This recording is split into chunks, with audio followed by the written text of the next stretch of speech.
ഞാൻ മുസ്ലിം യൂത്ത് ലീഗിൻ്റെ സംസ്ഥാന ജനറൽ സെക്രട്ടറി ആയിരുന്നു. അപ്പോൾ യൂത്ത് ലീഗിൻ്റെ മുൻ സംസ്ഥാന ജനറൽ സെക്രട്ടറി ഇപ്പോഴത്തെ സംസ്ഥാന ജനറൽ സെക്രട്ടറിക്കെതിരായിട്ടാണ് ചില കാര്യങ്ങൾ പുറത്തു കൊണ്ടുവന്നത്. അപ്പം അതിൽ പ്രധാനമായിട്ടും പറഞ്ഞ കാര്യങ്ങൾ അദ്ദേഹം ഇന്ന് നിഷേധിച്ചിട്ടില്ല, എല്ലാം അദ്ദേഹം അംഗീകരിച്ചിരിക്കുകയാണ്. മുസ്ലിം യൂത്ത് ലീഗിൻ്റെ മുഴുസമയ സംസ്ഥാന ജനറൽ സെക്രട്ടറി എന്നുള്ള നിലയിൽ അദ്ദേഹം ഇവിടെ പ്രവർത്തിക്കുമ്പോൾ ദുബായിലെ ഫോർച്യൂൺ ഹൗസ് ജനറൽ ട്രേഡിംഗ് എന്ന് പറയുന്ന കമ്പനിയുടെ സെയിൽസ് മാനേജരായിട്ട് സേവനമനുഷ്ഠിക്കുകയാണ്. അതിൽ നിന്ന് അദ്ദേഹത്തിന് എംപ്ലോയ്മെൻറ്റ് കാർഡ് അനുസരിച്ച്, കോൺട്രാക്റ്റ് അനുസരിച്ച് 20,000 രൂപ സാലറിയും 2,000 ദിർഹം UAE ദിർഹം ട്രാവൽ അലവൻസുമുണ്ട്. അപ്പോൾ 20,000-ഉം 2,000-ഉം 22,000 UAE ദിർഹം അദ്ദേഹത്തിന് ഓരോ മാസവും ശമ്പളമുണ്ട്. ഇത് ഇന്ത്യൻ രൂപയിലാക്കിയാൽ 5,15 ലക്ഷം രൂപ വരും. ഈ 5,15 ലക്ഷം രൂപ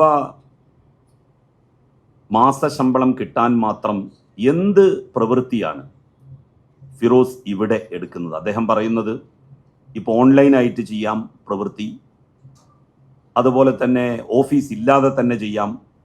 ശരി, ഭക്ഷണ സാധനങ്ങൾ വിൽക്കുക, ഇതാണ് അദ്ദേഹം ചെയ്യുന്ന പ്രവൃത്തി. ആ കമ്പനിക്ക് വേണ്ടി എത്രമാത്രം എക്സ്പോർട്ടുകൾ കേരളത്തിൽ നിന്ന്, ഇന്ത്യയിൽ നിന്ന് സെയിൽസ് മാനേജർ എന്നുള്ള നിലക്ക് അദ്ദേഹം കയറ്റി അയച്ചിട്ടുണ്ട്, ഇവിടെ നിന്ന് എക്സ്പോർട്ട് ചെയ്തിട്ടുണ്ട്, മറ്റു രാജ്യങ്ങളിൽ നിന്ന് ദുബായിലേക്ക് എക്സ്പോർട്ട് ചെയ്തിട്ടുണ്ട്, അല്ലെങ്കിൽ വേറെ വേറെ രാജ്യങ്ങളിൽ നിന്ന് മറ്റേതെങ്കിലും രാജ്യങ്ങളിലേക്ക് എക്സ്പോർട്ട് ചെയ്തിട്ടുണ്ട് എന്നുള്ളതിൻ്റെ വിവരം പറയാൻ അദ്ദേഹം ബാധ്യസ്ഥനാണ്. അദ്ദേഹം അത് ചെയ്തില്ല. നമ്മൾ വിചാരിക്കുന്നത് 2024 അദ്ദേഹം ഈ ജോബ് കാർഡിൻ്റെ ഉടമയാകുന്നത് എന്നാണ്, റെസിഡൻസി വിസയുടെ ഹോൾഡർ ആകുന്നത് എന്നാണ്. 24 വർഷം 2024 മുതൽ 2026 വരെയാണ് ഇപ്പോൾ നിങ്ങൾക്കൊക്കെ കിട്ടിയിട്ടുള്ള സമൂഹ മാധ്യമങ്ങളിൽ ലഭ്യമായിട്ടുള്ള അദ്ദേഹത്തിൻ്റെ വിസ കാലാവധി. എന്നാൽ അദ്ദേഹത്തിന് UAE റെസിഡൻസി എന്നുള്ള നിലയിലുള്ള വിസ എന്ന് വെച്ചാൽ കമ്പനി ഉദ്യോഗസ്ഥനാണ്, സെയിൽസ് മാനേജറാണ് എന്നുള്ള വിസ 2018 മുതലുണ്ട്. 25/3/2018 മുതൽ 19/12/2020 വരെ 19/12/2020 വരെ അദ്ദേഹത്തിന് ഈ കമ്പനിയുടെ സെയിൽസ് മാനേജർ എന്നുള്ള നിലയിലുള്ള വിസ ഉണ്ട്. 19/12/2020, നോട്ട് ദാറ്റ് ഡേറ്റ്. 19/12/2020 കഴിഞ്ഞാൽ പിന്നെ 2021 വരുന്നത്.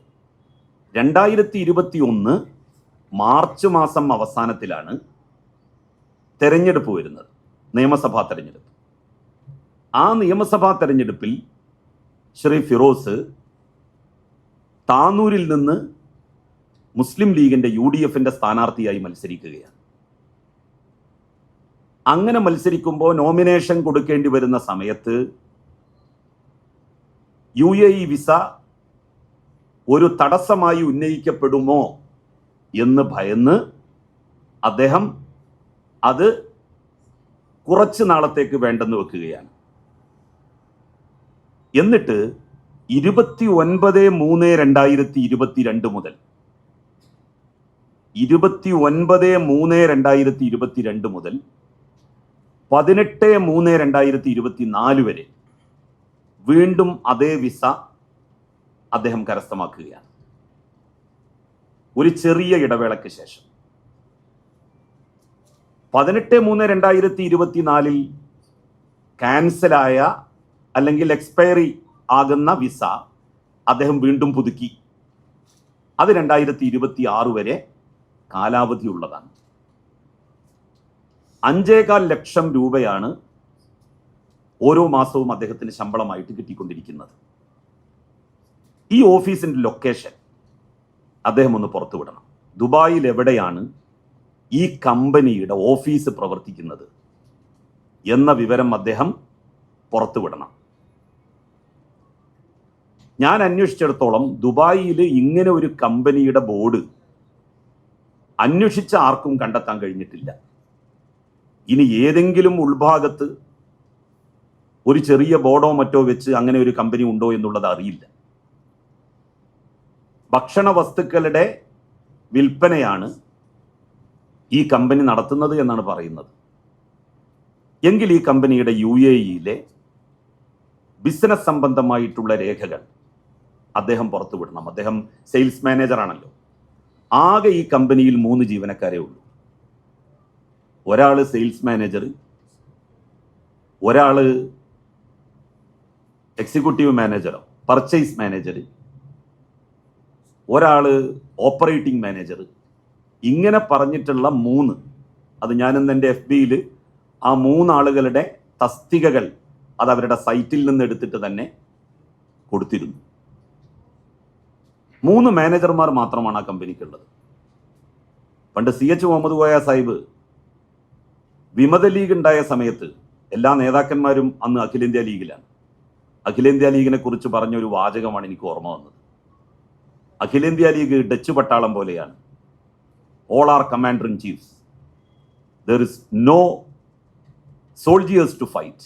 യുദ്ധം ചെയ്യാൻ ആളുകളില്ലാത്ത, പട്ടാളക്കാരില്ലാത്ത, വെറും ഒരു കമാൻഡർ ചീഫുകൾ മാത്രമുള്ള സൈന്യമാണ് ഡച്ചുകാരുടേത്. അതുപോലെയാണ് അഖിലേന്ത്യാ ലീഗ് എന്ന് പണ്ട് CH കളിയാക്കി പറഞ്ഞിരുന്നു.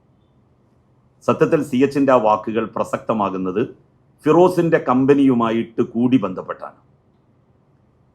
3 മാനേജർമാർ മാത്രമുള്ള കമ്പനി. ഒരു ക്ലാർക്കില്ല, ഒരു സ്റ്റെനോഗ്രാഫർ ഇല്ല, ഒരു സിസ്റ്റം ഓപ്പറേറ്റർ ഇല്ല, ഒരു അറ്റൻഡർ ഇല്ല. ഒരു ഓഫീസ് ഉണ്ടെങ്കിൽ സ്വാഭാവികമായിട്ടും അവിടെ ഒരു തൂപ്പുകാരൻ വേണമല്ലോ. അപ്പൊ തൂപ്പുകാരന്റെ ജോലി ഉൾപ്പെടെ ചെയ്യുന്നത് മാനേജർമാരാണോ? അദ്ദേഹമാണ് അത് വ്യക്തമാക്കേണ്ടത്. അദ്ദേഹം ഇത് അംഗീകരിച്ചിട്ടുണ്ട്. എനിക്ക് വിസ ഉണ്ട്. അദ്ദേഹത്തിന് ഇവിടുത്തെ മാത്രം ജോബ് വിസ അല്ലത്രേ ഉള്ളത്. അമേരിക്കയിലെ ജോബ് വിസയുണ്ട്, UK-യിലെ ജോബ് വിസയുണ്ട്. അങ്ങനെ ഒരുപാട് രാജ്യങ്ങളിലെ ജോബ് വിസകൾ ഹോൾഡ് ചെയ്യുന്ന, ഒരുപാട് രാജ്യങ്ങളിൽ ബിസിനസ്സുകൾ നടത്താൻ കഴിവുള്ള, എന്നാൽ അതോടൊപ്പം കേരളത്തിൽ യൂത്ത് ലീഗിന്റെ എല്ലാ പ്രവർത്തനങ്ങളുടെ മുന്നിലും ചുക്കാൻ പിടിച്ചു നിൽക്കുന്ന ഇദ്ദേഹം ഒരു മായാവി തന്നെയാണ്. കുമ്പിടി എന്ന് പറഞ്ഞാൽ പോരാ, അത് കുറച്ച് താഴ്ന്നു പോകും. പൊളിറ്റിക്കൽ കുമ്പിടിയല്ല, സാക്ഷാൽ മായാവി തന്നെയാണ്. കേരള രാഷ്ട്രീയത്തിലെ മായാവിയാണ് ശ്രീ PK ഫിറോസ്. ഇത്ര വലിയ ഉത്തരവാദിത്തങ്ങളൊക്കെ അദ്ദേഹത്തിന് ചെയ്യാൻ പറ്റുന്നുണ്ടല്ലോ. എന്നിട്ട് അദ്ദേഹം യൂത്ത് ലീഗുകാരോട് പറയുകയാണ്, നിങ്ങളെല്ലാവരും ബിസിനസ്സുകാരാവണം, നിങ്ങളൊന്നും ഇങ്ങനെ ആയാൽ പറ്റൂല.